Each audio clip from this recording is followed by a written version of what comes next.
एक बार फिर से खबर फास्ट के UP connect programme the public conclave show में आपका स्वागत है। और हमेशा की तरह मैं हूं अमरेंद्र प्रताप सिंह। नाम माँ बाप ने रखा और खबर फास्ट ने एक ऐसा काम दिया जिसके माध्यम से आप सबके दिल में उतर जाने का, पूरी दुनिया में, हिंदुस्तान में न्यूज चैनल का डंका बजाने का मौका मिलता है। और हमारे साथ मौजूद है नीरज सिंह जी। बात युवाओं की करेंगे, युवा राजनीति की बात करेंगे।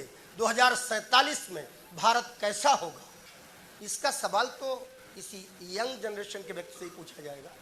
और दूसरे हमारे पास वरिष्ठ पत्रकार मनोज मिश्रा हैं। इनको हमने इसलिए बैठाला है, इनका ताल्लुक केवल लखनऊ से नहीं है। देश का कोई ऐसा बड़ा शहर नहीं है जहां मनोज मिश्रा का आना जाना न लगा रहता।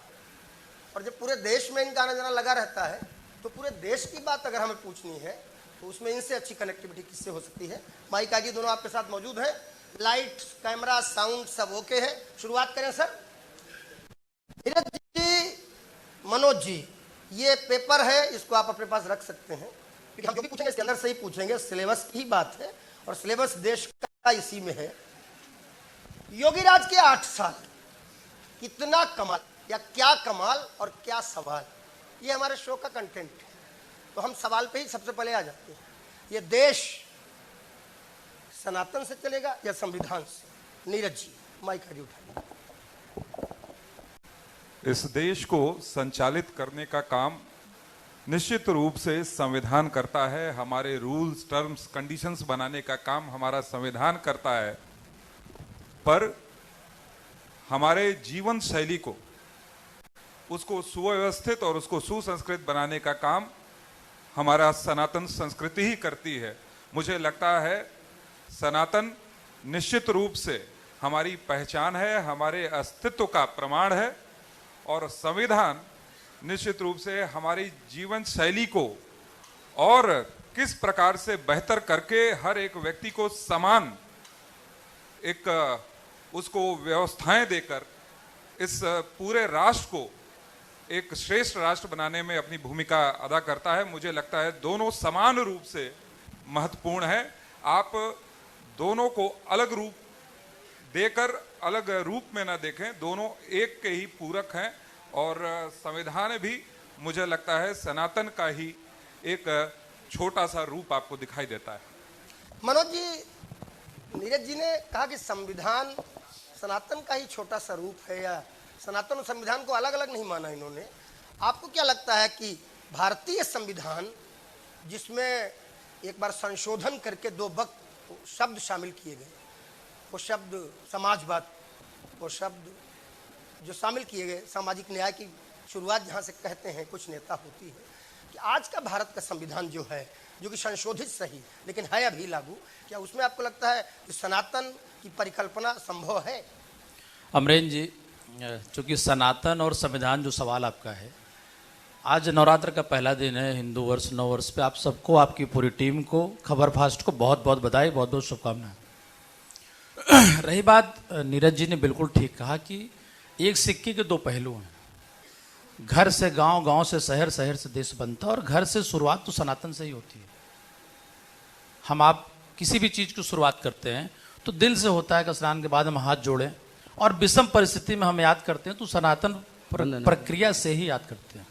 संविधान हमको उसके बाद की परंपरा में, दैनिक जीवन में सभी समाज को कश्मीर से कन्याकुमारी तक जोड़ने में, सबके हक, अधिकार और जिम्मेदारी को नियमित रूप से बांटने में, देश को चलने चलाने में मदद करता है। तो संविधान और सनातन अलग करेंगे तो विवाद होगा, एक साथ रखेंगे तो मुझे लगता है कोई विवाद नहीं होगा। परंपराएं अलग हो सकती है, मानने के तरीका अलग हो सकता है, लेकिन ये दोनों एक सिक्के के 2 पहलू। ठीक है मनोज जी, जवाब आपका आ गया। अब हम नीरज जी से अगला सवाल जो पूछेंगे वो इससे थोड़ा अलग होगा। दुनिया का सबसे युवा देश है भारत। अभी अभी पूरे देश की सभी विधानसभाओं में, उत्तर प्रदेश देश का सबसे बड़ा राज्य है, वहाँ की विधानसभा में भी विकसित युवा संसद का आयोजन किया गया। क्या लगता है नीरज जी, भारत का युवा महाकुंभ के बाद दुनिया का, ब्रह्मांड का सबसे बड़ा धर्मोत्सव, मैं 40 दिन 45 दिन वहां था, मैंने देखा यूथ सबसे बड़ी संख्या में आ रहे थे। आपको क्या लगता है कि भारत का जो युवा है, दुनिया के सबसे युवा देश का युवा सनातन को समझने लगा या सनातन का पुनर्वैभव लौट रहा है? कोई ऐसा काल? देखिए, महाकुंभ जैसी एक इस तरह का आयोजन निश्चित रूप से राष्ट्रीय चेतना को जागृत करने का काम करता है और आज का नवयुवा इस राष्ट्रीय चेतना को अपने अंदर आत्मसात कर रहा है। और आज तभी आप देखेंगे कि कोई नवयुवा छुट्टी मनाने के लिए पहाड़ों पर या फिर समुद्र के किनारे न जाकर ऐसे धार्मिक स्थानों पर जा रहा है, अपनी संस्कृति को समझ रहा है और साथ ही साथ वह अपनी संस्कृति को समझते हुए एक सुंदर भविष्य के निर्माण के लिए भी तत्पर दिखाई देता है। मैं आज के युवा को मैं सदैव कहता हूं, युवा का यू से युग होता है और वाह से वाहक होता है, इसीलिए कहा गया जिस ओर जवानी चलती उस ओर जमाना चलता है। और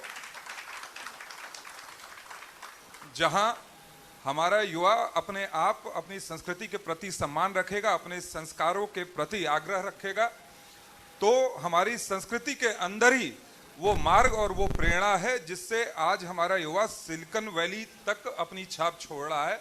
आज जहां बड़े बड़े इंजीनियर्स, डॉक्टर्स अगर हमारे देश में सबसे ज़्यादा पूरे विश्व के अगर मापदंड पर देखें तो सबसे ज़्यादा इंजीनियर डॉक्टर हैं, तो आज ग्लोबल स्तर पर भी सबसे ज़्यादा सीईओ भारत के ही दिखाई देते हैं, चाहे वो सत्या नदेला हो, चाहे वो लीना नायर हो, चाहे वो सुंदर पिचई हो। निश्चित रूप से हमारा युवा पूरे विश्व में अपनी संस्कृति के को सम्मान देते हुए अपनी छाप छोड़ने का काम कर रहा है। ठीक है नीरज जी, लेकिन भारतीय जनता पार्टी के युवा नेता हैं आप। महाकुंभ हो गया, बहुत अच्छा, राम मंदिर बन गया, बहुत शानदार, तो राम जन के आराध्य हैं। बाबा विश्वनाथ का कॉरिडोर बन गया, बहुत शानदार। अब आप मथुरा की बात कर रहे हैं, आपका मॉडल क्या है? धर्म के साथ विकास या धार्मिक विकास? देखिए, आपने महाकुंभ में भी देखा और भगवान श्री राम का मंदिर जहाँ कहते थे कि परिंदा भी पर नहीं मार सकता, जब वहाँ भव्य राम मंदिर बना तो आस्था और अर्थव्यवस्था दोनों का समागम हमने दोनों स्थानों पर देखा। करीबन जब भगवान राम का जन्म स्थली पर जब भगवान राम का मंदिर बना तो 55 लाख करोड़ का व्यापार हुआ। और साथ ही साथ महाकुंभ में भी, जिसकी चर्चा अभी से पहले हमारे आदरणीय मंत्री जी भी कर रहे थे, 3 लाख करोड़ से ज्यादा का वहां पर व्यापार हुआ है। यह उत्तर प्रदेश जो कभी बीमारू प्रदेश के, पिछड़े प्रदेश के रूप में जाना जाता था, यह उत्तर प्रदेश का मॉडल आज पूरे विश्व के अंदर चर्चा का विषय बना है। पूरे देश की जीडीपी में महाराष्ट्र के बाद सबसे ज्यादा कंट्रीब्यूट करने वाला हमारा यह प्रदेश है। हमारा बजट जो है 9.8% केवल इसलिए बढ़ा क्योंकि 55,00,000 करोड़ का व्यापार हमारे भगवान राम की श्री मंदिर बनने के बाद हुआ है। और जब अगला बजट आएगा तो आप मानिएगा करीबन 15% का ज्यादा उछाल होगा और शायद भारत के 5 ट्रिलियन इकोनॉमी बनने का जो सपना हम देख रहे हैं उसमें हमारे उत्तर प्रदेश को जब तक हम 1 ट्रिलियन इकोनॉमी नहीं बनाएंगे तब तक वो सपना पूरा नहीं होगा। उस दिशा में एक बहुत तेजी से हमारा कार्य हो रहा है और ये हमारे सांस्कृतिक विरासत, हमारे सांस्कृतिक प्रतीकों के एक पुनरुत्थान का समय चल रहा है। इसमें क्या बुराई है कि अगर हमारे भगवान राम की जन्मस्थली पर भव्य राम मंदिर बने? इसमें क्या बुराई है कि काशी के अंदर कॉरिडोर का निर्माण हो? इसमें क्या बुराई है कि अगर भगवान श्री कृष्ण की जन्मस्थली पर कॉरिडोर का निर्माण हो? हम एक सांस्कृतिक प्रदेश के रूप में, कल्चर टूरिस्ट स्पॉट के रूप में पूरे विश्व के अंदर अगर हमको पहचान मिल रही है तो मुझे लगता है नए भारत के जो सपने को हमारे प्रधानमंत्री ने देखा है, उस नए भारत के नए उत्तर प्रदेश का सृजन इस उत्तर प्रदेश को हमारे मुख्यमंत्री योगी आदित्यनाथ जी देने का काम कर। ठीक, बढ़िया बढ़िया, लोगों को बहुत अच्छी लग रही है आपकी बात नीरज जी, लेकिन हम थोड़ा डिटेल आपको दे देते हैं ताकि आपको सहूलियत हो जाए। सरकार का दावा है आस्था से आर्थिकी, आपने भी उसको बताया। अयोध्या तीर्थ विकास परिषद, देवी पाटन तीर्थ विकास परिषद, उत्तर प्रदेश ब्रज तीर्थ विकास परिषद, बिंद धाम तीर्थ विकास परिषद, चित्रकूट धाम तीर्थ विकास परिषद, नामिसारण धाम तीर्थ विकास परिषद और शुक्र तीर्थ विकास परिषद। वाराणसी में काशी विश्वनाथ धाम कॉरिडोर, अयोध्या में श्री राम जन्मभूमि, अयोध्या दीपोत्सव, ब्रज रंगोत्सव, काशी की देव दीपावली, नैमिष तीर्थ, शुक्र तीर्थ, अन्नपूर्णा की प्रतिमा विदेश से लाकर लगाई गई। सर्वाधिक पर्यटक वाला राज्य उत्तर प्रदेश बना, साल भर में आए 66 करोड़ पर्यटक से ज्यादा। और खाली महाकुंभ में आए 66 करोड़ % ज्यादा। आस्था से आर्थिकी की बात को थोड़ा और आगे बढ़ा दें कि आप रामायण परिपथ, बौद्ध परिपथ, आध्यात्मिक परिपथ, शक्तिपीठ परिपथ, कृष्ण ब्रज परिपथ, बुंदेलखंड परिपथ, महाभारत परिपथ, क्राफ्ट परिपथ, स्वतंत्रता संग्राम परिपथ, जैन परिपथ, पीपीपी मॉडल पर चित्रकूट, बरसाना, अष्टभुजा, संभल में भी खोदे जा रहे हो। कितना खोदोगे? ये धर्म के साथ विकास है या धार्मिक विकास है? निश्चित रूप से जहां जहां पर आता ताइयों ने हमारे सांस्कृतिक विरासत को जमींदोज करने का काम किया है, अगर वो वापस उद्धृत रूप पा रहे हैं तो ये हम सब के लिए सम्मान की बात है। आप जाइए जो काशी के उस पावन भूमि पर जो मंदिर जमींदोज किए गए थे, आज देखिए कितने भव्य मंदिरों का वहां पर से पुनर्निर्माण का कार्य चल रहा है।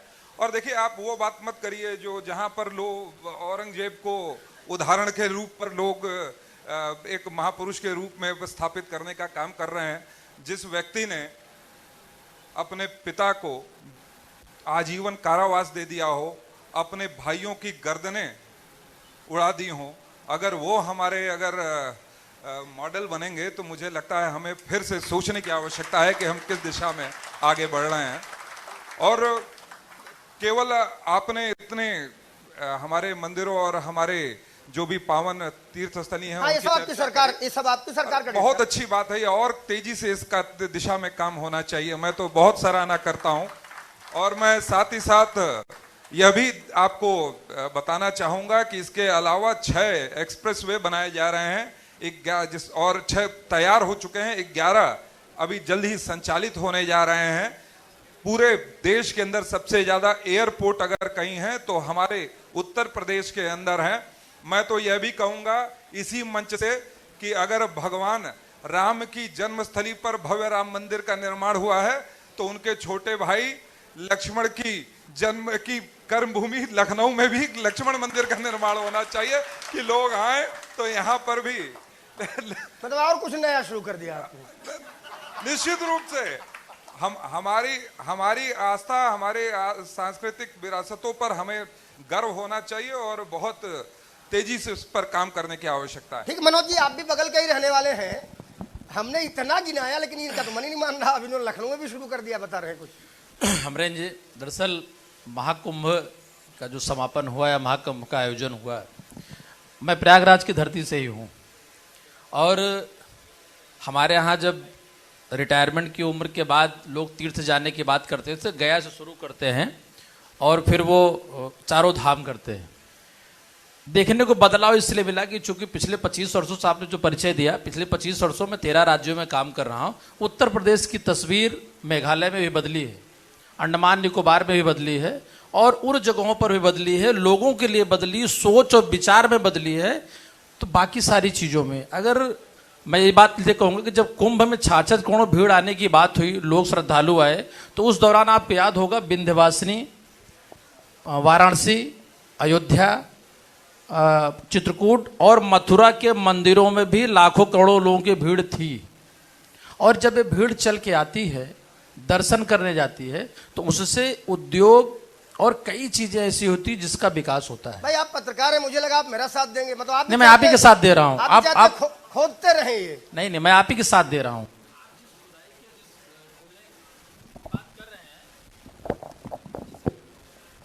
जिस खोदने की आप बात कर रहे हैं, देखिए सरकार की बुराइयां हम करते हैं, करना चाहिए, चूंकि हम उसको अच्छाइयों में तब्दील कर सकें। कोने में गंदगी इसलिए दिखाई जाती है, ये बात मैंने इसलिए कही कि विधानसभा में अभी आपने देखा होगा एक पीकदान के या पीच के बात करके विधानसभा अध्यक्ष ने कहां से कहां तक पहुंचाया और उसको सफाई करने तक की बात कही। तो मेरा ये कहना अमरेंद्र जी, उस बात तो मुद्दे पे आ जाइए। मैं सरकार की बात नहीं कर रहा हूं, मैं वो बातें कर रहा हूं क्योंकि 2002 में जब हम जाया करते थे तो बड़ा बदलाव था, खासकर उत्तर प्रदेश के लोगों को लेकर के। और चूंकि मेरे साथ नीरज जी बैठे हुए हैं, देश के जब गृह मंत्री आपके पूज्य पिताजी, तो मेरा एक अनुरोध था उनसे कि भाई साहब हमको बड़ी परेशानी होती है हिंदी भाषा को लेकर के।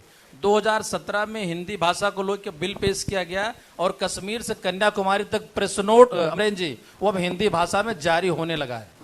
ये बदलाव है, बदलाव की बात जरूर करेंगे। अब रही बात क्रिटिसिज्म के आपको लेकर के, देखिए हम उत्तर प्रदेश में जो सबसे बड़ी समस्या थी वो लॉ एंड ऑर्डर की थी। हमारी पहचान बहुत दूसरे तरीके की थी। 95 में जब दिल्ली से जयपुर जाते थे तो उस एक्सप्रेसवे या उस रोड की बहुत तारीफ करते थे। पहली रोड अगर बनी थी तो दिल्ली से जयपुर की थी। आज उत्तर प्रदेश में आप सोच सकते हैं कि अगर लखनऊ से दिल्ली जाना हो या अभी गंगा एक्सप्रेसवे बन रहा हो, आपको प्रयागराज से जब मेरठ जाना होगा तो विकास का रास्ता अटल जी कहा। ठीक है, अच्छा लग रहा है। एक रुक जाइए, अटल जी की एक बात थी कि अगर रोड ठीक होगी, सुशासन ठीक होगा, सुरक्षा ठीक होगी, विकास अपने आप आएगा। अब आप सवाल करिए। ठीक बात, मैं नीरज जी से पूछ लेता हूं। मनोज जी ने बहुत अच्छे तरीके से आपका ही साथ दिया, मेरे साथ तो नहीं थे पत्रकार होने के बाद, लेकिन बात ठीक है। हमने माना इंफ्रास्ट्रक्चर, हमने माना एक्सप्रेस वेज, हमने माना एयर कनेक्टिविटी, हमने वो सारे काम आपके मान लिए जो 50 साल 100 साल से नहीं हुए थे, वो आप कर रहे हैं। लेकिन 50 साल 100 साल पुराने मकान भी वहां संभल में बने थे, लोगों ने प्रॉपर्टी डीलरों से खरीदे थे, उनको नहीं पता था नीचे अब कुआं निकाल देंगे, मंदिर निकाल देंगे और निकालते ही चले जाएंगे। तो वो जो 50-100 साल पुराने मकान है, कुछ तो उनके बारे में सोचना। देखिए, एक चीज मानिए कि निश्चित रूप से कानून व्यवस्था को लेकर हमारे मुख्यमंत्री जितने सख्त हैं, आम व्यक्ति के अधिकारों को लेकर उतने संवेदनशील भी। निश्चित रूप से जिन चीजों की आप चर्चा कर रहे हैं, इन सब बातों पर चर्चा बराबर मंत्रिमंडल के साथ भी, और हम लोग भी जब कभी भी माननीय मुख्यमंत्री जी से व्यक्तिगत भेंट हुई है, जब भी ऐसे कोई विषय है, वो बहुत संवेदनशील होकर उन्होंने निर्णय लिया है। तो इस पर आप सबको किसी प्रकार का संशय नहीं होना चाहिए। जब कोई भी ऐसा विषय आएगा तो सबसे प्राथमिकता अगर होगी तो आम व्यक्ति के हित की होगी, मुख्यमंत्री के लिए, उससे आगे कुछ नहीं। कोई नहीं, हमें बिल्कुल संशय नहीं है कि आप खोदते रहेंगे। खैर, उत्तर प्रदेश में योगी सरकार के 8 साल पूरे हो चुके हैं। लगातार 5 बार के गोरखपुर के लोकसभा सांसद रहे योगी आदित्यनाथ 25 मार्च 2017 को यूपी के सीएम बने थे। वे गोरखपीठ के महंत भी हैं, हम भूलते नहीं हैं। राज्य में 14 साल के बाद 2017 में बीजेपी वापस हुई थी सत्ता में। मुख्यमंत्री बनने के बाद योगी जी ने कई बड़े काम किए होंगे ही, जिनके चलते 2022 में दोबारा आप जीते। 8 साल पूरे हो चुके हैं, लेकिन क्या कमाल और क्या सवाल, में हम क्या सवाल पर पूछ लेते हैं। मायावती जी पहला नाम हमने लिया, 4 बार मुख्यमंत्री नहीं, लेना भी चाहिए। वो कहती हैं योगी की सरकार पूरी तरह उम्मीद पे खरी नहीं उतरती, पूरी तरह, वो ये नहीं कहती बिल्कुल खरी नहीं उतरती, थोड़ा सॉफ्ट हो, लेकिन पूरी तरह नहीं उतरती वो कहती। चलिए, विपक्ष अगर हमसे आंशिक रूप से भी सहमति व्यक्त कर रहा है, मैं मानता हूं यह भी उपलब्धि ही है। पर ये मानेंगे मायावती जी भी कि हमारे सरकार ने माननीय मुख्यमंत्री जी के नेतृत्व में हर एक वर्ग के उत्थान के लिए काम किया है। और मैं मानता हूं कि जिस प्रकार से महिला हो, युवा हो, चाहे किसान हो, दलित पिछड़े वर्ग के सभी वर्ग के लिए हमारी सरकार ने बहुत ही संवेदनशीलता के साथ काम किया है। और सामाजिक न्याय का विषय जो आप कह रहे थे, निश्चित रूप से मैं मानता हूं कि उस क्षेत्र में एक बहुत ही क्रांतिकारी कदम हमारे मुख्यमंत्री जी ने उठाया है।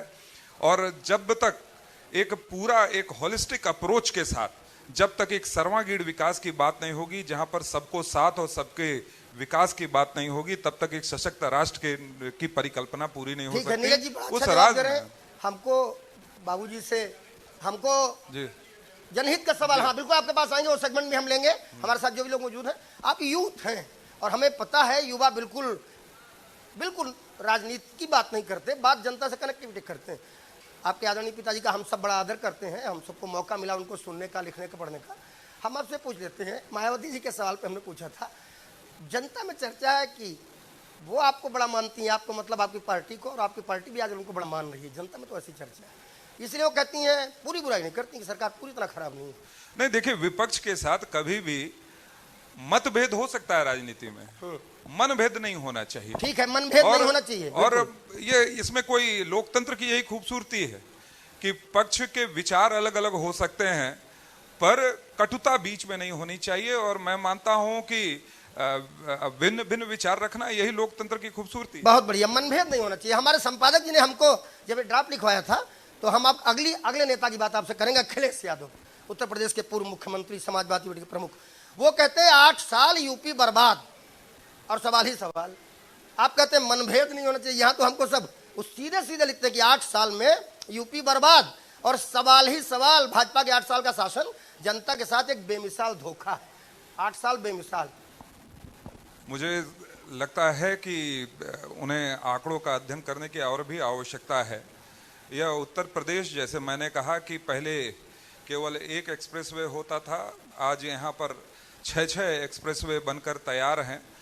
इसके साथ ही आज विकास केवल हमारे दिल्ली एनसीआर के रीजन तक अब सीमित नहीं रह गया।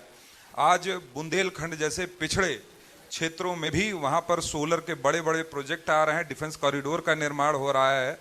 आज यहाँ पर वन डिस्ट्रिक्ट वन प्रोडक्ट के माध्यम से हर एक जिले के अंदर एक सुदृढ़ विकास की धारा बहाने का प्रयास हमारी सरकार कर रही है। आज यहाँ पर इन्वेस्टर समिट हो रहे हैं, 36 लाख करोड़ के एमओयू साइन हो रहे हैं, 1 करोड़ 10 लाख से ज़्यादा के रोजगार सृजित हो रहे हैं। सरकारी नौकरियों के अंदर भी 8.5 लाख युवाओं को नौकरी दी गई और उनमें से करीबन 1.38 लाख हमारी हमारी बहनों को मौका देने का काम हमारी सरकार ने किया है। ये सारे आंकड़े अगर मुझे लगता है कि उनको जानकारी में होंगे तो वो इस तरह की बात नहीं कहेंगे। ठीक है, हम विपक्ष के सवाल पर दोबारा आएंगे, फिर मनोज जी को भी कनेक्ट करेंगे। प्रधानमंत्री नरेंद्र मोदी के एक भाषण में उन्होंने कहा था कि देश को 1 लाख ऐसे युवाओं की आवश्यकता है जो राजनीति में आए, ऐसे युवा जिनके परिवार से पूर्व में कोई राजनीति में न रहा हो। नीरज सिंह खुद एक युवा है। मोदी जी की इस बात से कितना इत्तेफाक रखते हैं कि 1 लाख ऐसे युवाओं को राजनीति में आना चाहिए जिनके घर से कोई राजनीति में न हो? नहीं, निश्चित रूप से उन्होंने ये जरूर कहा है कि 1 लाख युवा ऐसे होने चाहिए जो जिनके राजनीतिक जिनका पृष्ठभूमि नहीं रही हो।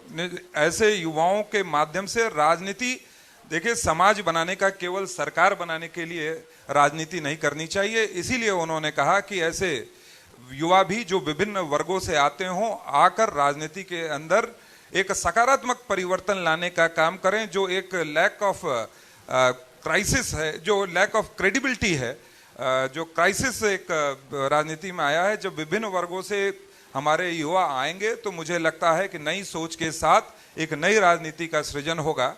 पर मैं साथ साथ ये भी जोड़ दूं, उन्होंने ये नहीं कहा कि राजनीतिक परिवार से कोई दूसरा राजनीति में नहीं आ सकता है। अमरेंद्र जी, मेरा एक सवाल है नीरज जी से। बात बहुत अच्छी है कि 1 लाख आप नए लोगों को लाना चाहते हैं। छात्र राजनीति पर फिर बंदी क्यों? क्योंकि छात्र राजनीति से तो मुझे लगता है परिवार के लोग नहीं बल्कि कोई भी व्यक्ति, अब प्रयागराज विश्वविद्यालय से हम जुड़े हुए हैं, छात्र राजनीति से तो लोग आया करते थे। एक बड़ी परंपरा थी। मैं अगर गिनाना चाहूँ तो पूर्व में और अभी भी, चाहे अरविंद सिंह गोप की बात कर लें, अब अभी हमारे डिप्टी सीएम थे, छात्र राजनीति से ही आए हुए थे। मैं प्रयागराज की बात करें, लखनऊ की बात करें, बाकी विश्वविद्यालय की बात करें, तो उसको क्यों रोका गया? अगर नए लोगों को चुनना था, क्यों? क्या कुछ राय है?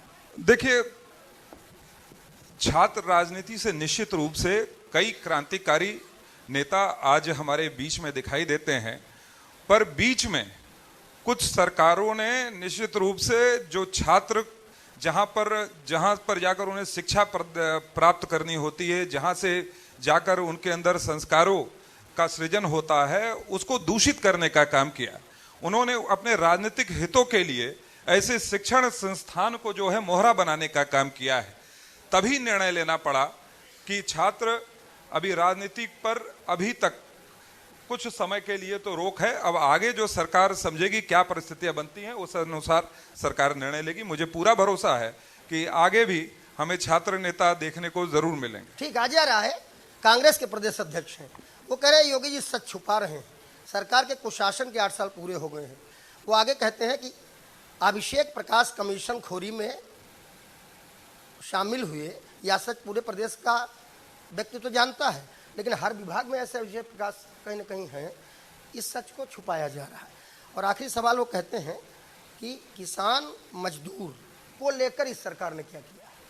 देखिए, ये इस बात की तो सराहना करनी होगी कि कहीं से भी अगर भ्रष्टाचार की कोई भी शिकायत है तो उस पर नो टॉलरेंस की नीति के माध्यम से हमारी सरकार निर्णय ले रही है। नहीं तो पहले तो अधिकारियों को संरक्षण मिलता था और ऐसे अधिकारी कहीं ना कहीं सफेद पोश नेताओं के साथ मिलकर साझा सरकार चलाते थे। कम से कम हमारी सरकार में ये मादा है कि वो ऐसे कठोर निर्णय ले रही है।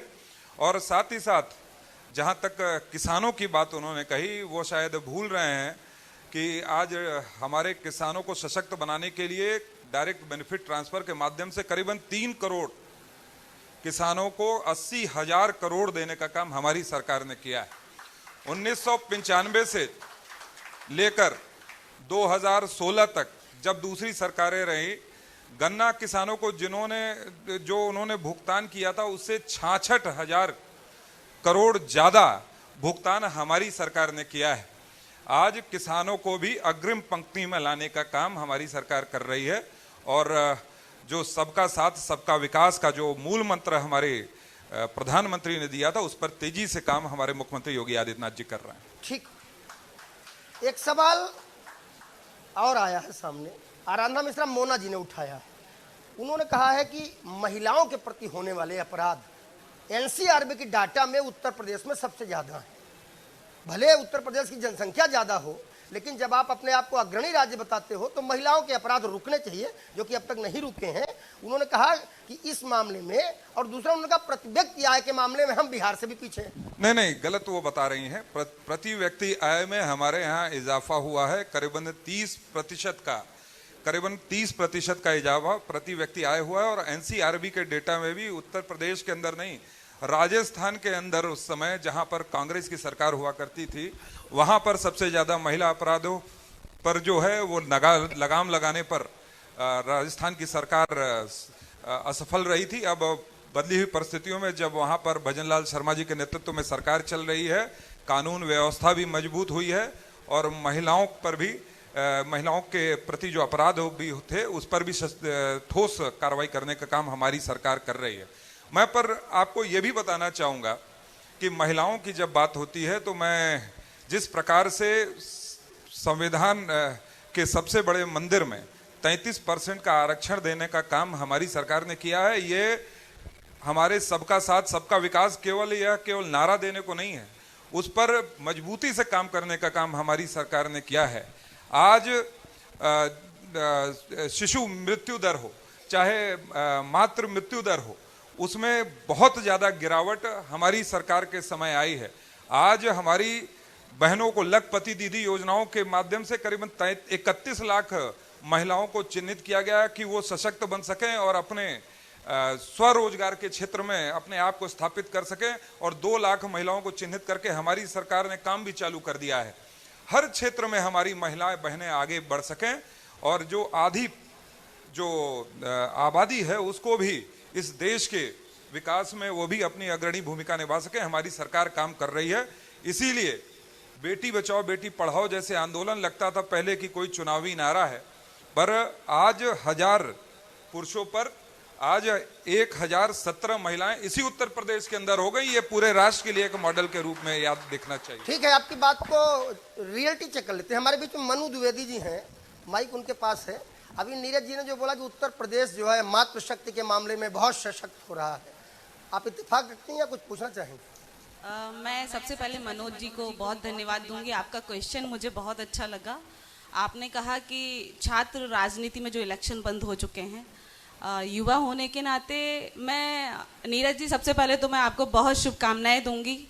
आपकी हर बात से और आपके बात रखने के तरीके से मैं बहुत सहमत हूँ, मुझे बहुत अच्छा लगा। और एक बेटी होने के नाते आज नवरात्रि है, हम सब लोग कहीं ना कहीं दुर्गा का रूप हैं। मैं आपको दिल से शुभकामना दूंगी कि अभी तक हम लोग आपके पिताजी, जो कि मुझे नहीं कहना चाहिए, जब इतना संस्कारवान और इतना अच्छा बेटा दिखे तो हम यही दुआ देंगे कि आपके पिताजी की पहचान आपसे बने। मेरा क्वेश्चन ये है कि जैसे कि आपने कहा कि छात्र राजनीति में जो इलेक्शन होते थे वो बंद इसलिए कराए गए कि वहां पर उन लोगों ने उन सब चीजों को बेमतलब का अड्डा बना रखा था। मैं छात्र जीवन में अध्यक्ष रही हूँ। हर चीज के 2 पहलू होते हैं नीरज जी, एक अच्छा भी होता है एक गलत भी होता है। जब हमें लगता है हमारे मुख्यमंत्री इतने बड़े बड़े माफिया और इतने सारे लोगों को कंट्रोल कर सकते हैं, तो क्या वो इस चीज में बैलेंस नहीं बिठा सकते? क्योंकि मुझे लगता है इस भारत का युवा होने के नाते कि छात्र इलेक्शन होना बहुत जरूरी है। और आज शायद उसी की वजह से हमारे बच्चों में, हम अपनी जनरेशन में देख रहे हैं कि नेतृत्व करने की क्षमता कमजोर पड़ रही है। कोई भी युवा राजनीति में नहीं आना चाहता, तो इसमें मुझे लगता है कोई बैलेंस बिठाना चाहिए। क्या कहेंगे नीरज जी? नहीं, मैं आंशिक रूप से आपकी बात से सहमत हूं, पर मैं पुनः अपने आप को अपने आप को मैं रिपीट करूंगा कि जो पूर्ववर्ती सरकारें रहे उन्होंने युवाओं की ऊर्जा का सदुपयोग न करके दुरुपयोग करने का काम किया।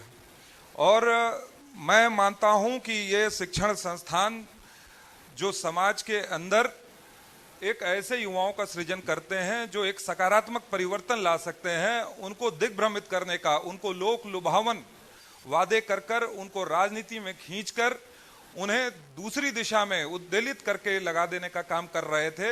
और इस सरकार जो एक सकारात्मक परिवर्तन लाना चाह रही है समाज में, उसने इस बात को कहीं ना कहीं रियलाइज किया और उस पर रोक लगाने का काम किया है। मैं ये नहीं कह रहा हूं कि अनिश्चितकालीन का है, मुझे पूरा भरोसा है कि सरकार आने वाले समय पे इस पर चिंतन करके इसमें कोई ना कोई जरूर निर्णय करेगी। ठीक है नीरज जी, हमारा अगला सवाल जो है वो जिस सेगमेंट से है वो है ताजा राजनीति, बिल्कुल डाल से टूटी हुई राजनीति, एकदम ताजी ताजी बयान और विवाद। मुख्यमंत्री योगी आदित्यनाथ का एक बयान है, अगर हम वन लाइनर लें, हेडर लें, आगे भी बात मैंने बोली, लेकिन वन लाइनर हेडर लें तो जो चर्चा में हुआ वो कहते हैं उत्तर प्रदेश में मुसलमान सबसे ज्यादा सुरक्षित है। कैसे? नहीं, निश्चित रूप से जब सबका साथ सबका विकास है तो मुसलमान भी सुरक्षित है। इसमें आप हर एक व्यक्ति को उसकी जाति धर्म के आधार पर क्यों बांट कर देख रहे हैं? अगर मूलभूत व्यवस्थाएं मिल रही हैं तो सबको मिल रही हैं, अगर रोजगार मिल रहा है तो सबको मिल रहा है, अगर बिजली के खंभे लग रहे हैं तो सबके लिए लग रहे हैं, अगर किसी के घर सिलेंडर पहुंच रहा है तो सबको मिल रहा है, 5 लाख का बीमा किसी के जाति धर्म देखकर तो नहीं मिल रहा है, सबको मिल रहा है। आज इतने स्वास्थ्य केंद्र करीबन 5000 से ज्यादा खोले गए तो वो सबके लिए खोले जा रहे हैं। जब इंफ्रास्ट्रक्चर का बिल्ड हो रहा है तो सबके लिए खोला जा रहा है। अच्छा ये बताइए, यहाँ पर लखनऊ के अंदर एक एयरपोर्ट बना है, पहले 55 लाख लोग हवाई यात्रा करके आते थे, आज 1 करोड़ 6 लाख लोग हवाई यात्रा कर आएंगे टर्मिनल 3 बनने के बाद। अब कोई फ्लाइट वाला पूछता है कि आप हिंदू हो कि मुसलमान, तभी फ्लाइट पर चढ़ने देंगे? तो सब उतर रहे हैं फ्लाईओवर पर। आप देखिए लखनऊ अब नीचे सड़क पर चलता नहीं, केवल फ्लाईओवर पर चल रहा है। तो निश्चित रूप से हम विकास को जाति धर्म के आधार पर क्यों देख रहे हैं? जब सामाजिक न्याय के हम लोग स्वयं संवाहक हैं, हम लोग स्वयं उस पर आगे बढ़ना चाहते हैं, तो क्यों हम जाति धर्म के आधार पर बांट कर देखते हैं? और ये बात बता दूं, कई लोग फिर कहेंगे कि आप फिर टिकट क्यों नहीं देते? विनेबिलिटी एक फैक्टर होती है। जिस दिन आप हमारे मुसलमान कैंडिडेट को भी आप वोट देने लगोगे, हम फिर इसके बाद उनको भी टिकट देने लगेंगे। मतलब लोग वोट नहीं देते हैं उनको, इसलिए आप टिकट नहीं देते ही नहीं हो? आप नहीं देते हो। आप हमारे कितने प्रत्याशी जो खड़े हुए उनको आपने वोट ही नहीं दिया। तो अगर आप दोगे वोट तो निश्चित रूप से आगे कैंडिडेट भी आएंगे, क्यों नहीं ऐसे आ सकते? जब हमने देखे हमारी जब सरकार थी तभी ना हमारी पहला राष्ट्रपति जब अब्दुल कलाम जी जब राष्ट्रपति बने तब हमारी सरकार के समर्थन से तो बने थे। तो ऐसा नहीं है, जब राष्ट्र का पहला व्यक्ति हमारे मुस्लिम वर्ग से देने में हमें कोई गुरेज नहीं है। पर आपको भी सोचना होगा कि आपका रोल मॉडल कौन है। आपका रोल मॉडल अब्दुल हमीद तो हो सकते हैं, औरंगजेब नहीं हो सकते। अच्छा, आपने बोला कि विकास जात धर्म देख के नहीं हो रहा, जो भी चीजें अच्छी सुविधा दी जा रही जात धर्म देख के दी जा रही। बुलडोजर जात धर्म देख के नहीं चल रहा। नहीं, बिल्कुल नहीं, मैं नहीं मानता हूं। जो भी कानून व्यवस्था के लिए अगर खतरा बनता है तो उस पर कठोर से कठोर कार्रवाई होनी चाहिए। और कुछ लोगों को इस बात से गुरेज होता होगा कि अगर हमारे मुख्यमंत्री को कई लोग बुलडोजर बाबा के रूप में कहते हैं तो कुछ लोग बड़े डिफेंसिव हो जाते हैं कि ऐसा क्यों कह रहे हैं। मैं मानता हूं कि आम व्यक्ति के मूलभूत अधिकारों का हनन कोई करता है, माँ बेटी के साथ कोई व्यभिचार करता है, तो उस पर जितनी कठोर से कठोर कार्रवाई हो वो होनी चाहिए कानून। ठीक है, बयान और विवाद में एक बयान हम और ले लेते हैं अखिलेश यादव जी का, और वो कहते हैं भाजपा वाले दुर्गंध पसंद करते हैं। क्या पसंद? भाजपा वाले दुर्गंध पसंद करते हैं, इसलिए गौशाला बना रहे हैं। जिस लखनऊ में ये उत्तर प्रदेश की राजधानी है, यहाँ पर नगर निगम किस प्रकार से चलता था ये पिछली पूर्ववर्ती सरकारों में हमने देखा है। इस नगर निगम पर करोड़ों की लायबिलिटी छोड़कर गई है पुरानी सरकार। आज हमारा ये कैपिटल जो है जीरो वेस्ट कैपिटल बनने जा रहा है। शिवरी के अंदर हमारा आज प्रोसेसिंग प्लांट लगा हुआ है, जीरो वेस्ट। हाँ, लेकिन वो कहते हैं कि आप जीरो वेस्ट करने जा रहे हैं। ये दुर्गंध और वो कहते हैं हम इत्र के पार्क बनाते थे, हमें सुगंध पसंद है। देखिए, मुझे लगता है कि हमारे जिस गौ को हम माता कहते हैं, जो हमें हुष्ट पुष्ट करती है स्वयं दूध देकर, और उस पर इस तरह की टिप्पणी जो हमारे शास्त्रों में भी जिसको हम लोग पूजने का काम करते हैं, अगर उस पर इस प्रकार की टिप्पणी करते हैं तो मुझे कोई नहीं, बहुत खेद है। मुझे लगता है कि मैं इसकी तो भर्त्सना ही ठीक करूंगा। है, एक बयान सपा सांसद रामजीलाल सुमन ने भी दे डाला है। उन्होंने कहा राणा सांगा पर दिए अपने बयान पर कायम हूं, माफी नहीं मांगूंगा। राणा सांगा पर जो उन्होंने बयान दिया है, मुझे लगता है कि राजनीति से प्रेरित दिया है। उस दिन वित्त विभाग की समीक्षा का वहां पर चर्चा चल रही थी और उसमें एकाएक उन्होंने यह स्टेटमेंट दिया है, तो मुझे लगता है कि कहीं ना कहीं उनसे कहा गया कि इस तरह के स्टेटमेंट आप दो। मुझे लगता है अगर उनको इतिहास की जानकारी होती तो ये भी वो जानते कि राणा सांगा ने अगर पहली लड़ाई लड़ी थी तो हमारे दलित और पिछड़े लोगों की लड़ाई लड़ी थी। और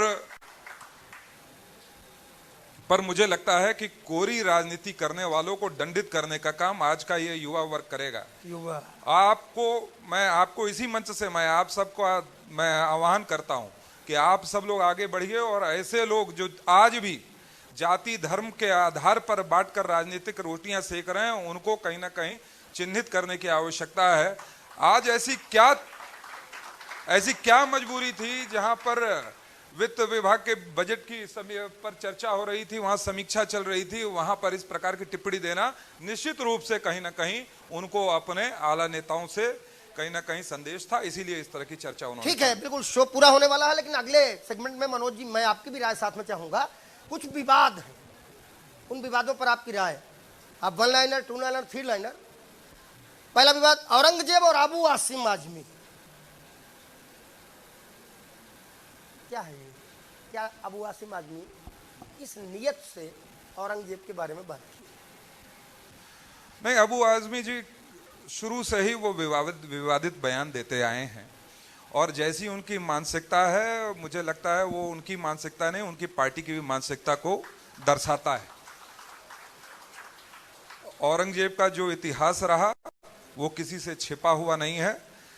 हिंदू धर्म, हिंदू अनुयायियों का दमन करना, उनकी हत्या करना, अपने परिवार का भी समूल नष्ट करने का काम औरंगजेब ने किया था। और मुझे लगता है कि ऐसे सभी भी चिन्ह जो ऐसे आतताइयों का प्रतीक बन रहे हों, उसको जड़ से उखाड़ फेंक देने की। ठीक, जवाब ठीक जा रहा है। एक और सवाल है, यूथ है, आप जवाब दे देते हैं इसलिए हम पूछ रहे हैं। सब संभल और सीओ अनुज चौधरी किसी नेता से भी ज्यादा फैन हो रहे हैं आजकल लोग उनके। अरे आज की जो परिस्थिति है उसमें अगर पुलिस वाले की अगर थोड़ी सी जबान आ गई तो आपको क्या दिक्कत है? उस समय जब अतीक और जब मुख्तार अंसारी के जबान थी तब तो कोई नहीं बोलता था। आज हमारे पुलिस का अधिकारी के जबान आ गई तो आपको दिक्कत है।